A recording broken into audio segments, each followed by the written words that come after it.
মেহেদি গাছ আল্লাহ কেন সৃষ্টি করেছেন, এটা বাসায় থাকলে কি উপকার হয় আপনি জানলে অবাক হয়ে যাবেন। আমি একটা আর্টিকেলে পড়ে নিজেই অবাক হয়ে গেলাম। এত নিয়ামত আল্লাহ এই মেহেদি গাছ, মেহেদি পাতার মধ্যে আল্লাহ ঢুকাইয়া দিয়েছেন। সুবহানাল্লাহি বিহামদি। এই জন্য সৃষ্টিগুলো নিয়ে একটু চিন্তা গবেষণা করা দরকার, তাহলে আপনি বুঝতে পারবেন আল্লাহর কত নিয়ামত দিয়ে আল্লাহ আমাদের পরিপূর্ণ করেছেন। এবং আল্লাহর ঘোষণা এটা, ওয়ায়াতাফাক্কারুনা ফি খালকিস সামাওয়াতি ওয়াল আরদ, ও আমার গোলামরা, এই দুনিয়াতে আমি আল্লাহর যত সৃষ্টি রয়েছে সৃষ্টিগুলা নিয়ে একটু চিন্তা ভাবনা কর। এবং আল্লাহর হাবিব সাল্লাল্লাহু আলাইহি ওয়াসাল্লাম বলতেন, লিকুল্লি দাইন দাওয়া, যত রোগ আল্লাহ পৃথিবীতে দিয়েছেন সকল রোগের শেফা আল্লাহ দিয়েছেন। মা আনজালাল্লাহু দাআন ইল্লা আনজালাল্লাহু শিফাআন, আল্লাহ এমন কোন রোগ এই পৃথিবীতে পাঠান নাই যে রোগের শেফা আল্লাহ দুনিয়ায় দেয় নাই। সুবহানাল্লাহ। এজন্য সব রোগের মোটামুটি শেফা এই নেচারের মধ্যে, প্রকৃতির মধ্যে আল্লাহ দিয়ে দিয়েছেন।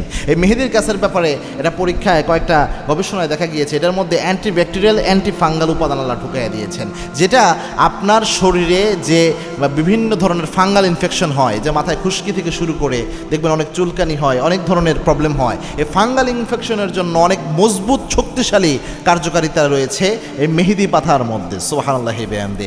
2 নাম্বার, এটার মধ্যে শক্তিশালী অ্যান্টিঅক্সিডেন্ট রয়েছে, যা শরীরের ক্ষতিকর যে আপনার ফ্রি রেডিকেলস রয়েছে এটা কমিয়ে দেয়, এবং ত্বক এবং কোষের যে ক্ষতি রয়েছে এটা থেকে মানুষকে হেফাজত করে। 3 নাম্বারে, মেহেদি পাতা দিয়ে অনেক সময় যেটা হয় আপনার এটা কুলিং ইফেক্ট তৈরি করে। অনেকের রয়েছে মাথা দেখবেন সবসময় গরম হয়ে থাকে, নর্মালি দেখবেন মাথা অনেক তাপ তাপ তাপ এমন লাগে, তাপ তাপ লাগে। তো এই ধরনের ব্যক্তিদের মাথায় মাঝে মাঝে মেহেদি বেটে দিবেন। মেহেদি বেটে দিলে দেখবেন তার মাথা ঠান্ডা হচ্ছে। হাতের তালুতে বা হাতের তালুতে বিশেষ করে দিলে এটা তাপ কমানোর জন্য এটা কাজে দেয় মেয়েদের ক্ষেত্রে।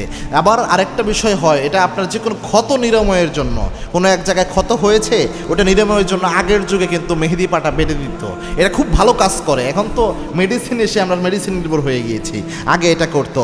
এবং যে কোনো প্রধা মানে হচ্ছে যে কোনো ব্যথা ভালো করার জন্য মেহেদি পাতার কিন্তু জুরি নাই। আপনার যে কোনো ব্যথা এটা ভালো কাজে দেয়। যাদের প্রায় সময় মাথা ব্যথা থাকে, মাথা ব্যথার সমস্যা যারা অনুভব করেন, আপনারা মাঝে মাঝে মেহেদি বেটে মাথার মধ্যে দিবেন, তাহলে দেখবেন অনেকটাই এটা উপকার করে। ওষুধ তো খাবেনই, পাশাপাশি এটা করবেন, দেখবেন অনেক দিক থেকে আল্লাহ হেফাজত করবেন। অনেকগুলা নিয়ামত আল্লাহ রাব্বুল আলামিন এটাই দিয়ে দিয়েছেন। আল্লাহর হাবিব সাল্লাল্লাহু আলাইহি ওয়াসাল্লাম এজন্য দাড়িতে মেহেদি দিতে বলতেন, পুরুষদেরকেও দাড়িতে দিতে বলতেন, আর মেয়েরা যেন হাতে মেহেদি দেয় আল্লাহর হাবিব গুরুত্বারোপ করতেন।